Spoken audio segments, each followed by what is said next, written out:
This is Mckenzie Matthews reporting from Youth Opps magazine. Welcome to the National Nalia Day reports. November 3rd is National Nalia Day. On this day, BGLO members have been issued the challenge to wear their Nalia or organization colors proudly all day. This purpose in Nalia Day is to show our communities how sororities and fraternities give added value in society and across the nation in our respective communities. More importantly, they not only step a pardon, they vote.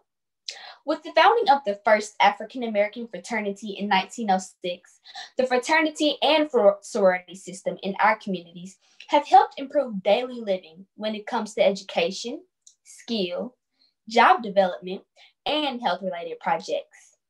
Many of these members serve as teachers, clergy, government officials, and business leaders in everyday life. To see BGLO members collectively wearing their Nalia or on November 3rd will not only make a statement to their missions and aim, but will also serve as a visual reminder to young people like me that the act of voting is something to be taken seriously. Today, I have a member from one org here to talk about what and who she'll be wearing on November the 3rd. But first, let's learn from her why voting is so important and how her organization has educated the masses on why vote and embracing the power of the vote. Hello, Ms. Karyn Coleman. We are happy to have you with us today. Good afternoon, and thank you for having me. I'm excited about the invitation. Yes, ma'am. You're very welcome. So first, tell us why voting is important to you and how has your organization influenced you and others about the importance of voting? So voting is important to me because it's personal. My grandmother on my father's side, my paternal grandmother, I did not get the opportunity to know her until I was 20. She had mental illness. She was not able to raise my father. She left him with relatives. And she actually lived in Shreveport, Louisiana, with a white family as their slave. She lived in outquarters without running water or electricity. And she cleaned for them and cooked for them, and they did not pay her. And her sister died when I was 20.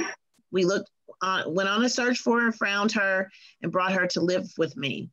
My father, her son, was able to forge himself through high school with the help of relatives, got a scholarship to play football in college, and met my mother, and they certainly both achieved education degrees and raised 3 kids to understand just the struggle that they had gone through personally.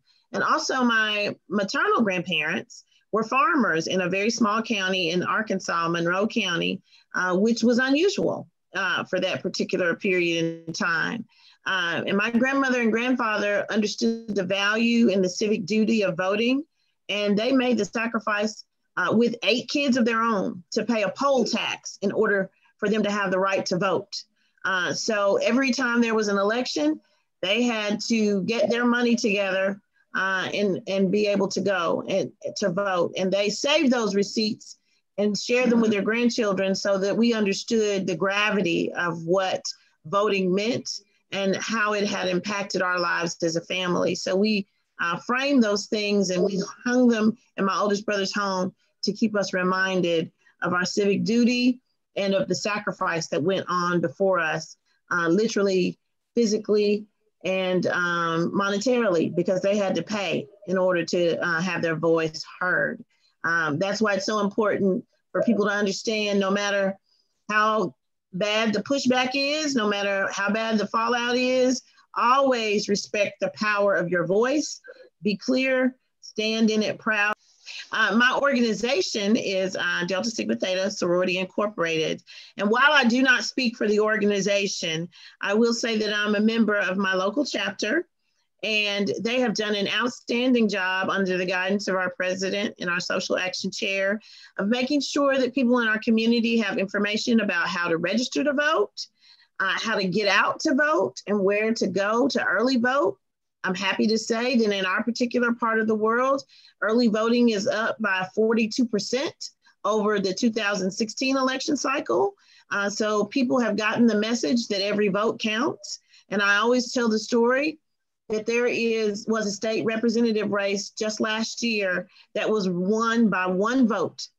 One person sent their absentee ballot in from overseas because it was that important to them. So there are state representatives right now who are there because they won by one vote, and there are people who are not state representatives because their neighbor didn't get out to vote that day and they lost by one vote.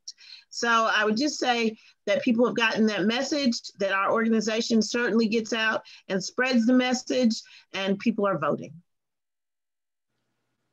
Yes, ma'am. Those are some great points that you have made. And I agree with you because voting is important and people do need to start going out to vote so they can hear their voice, and their voice does need to be heard.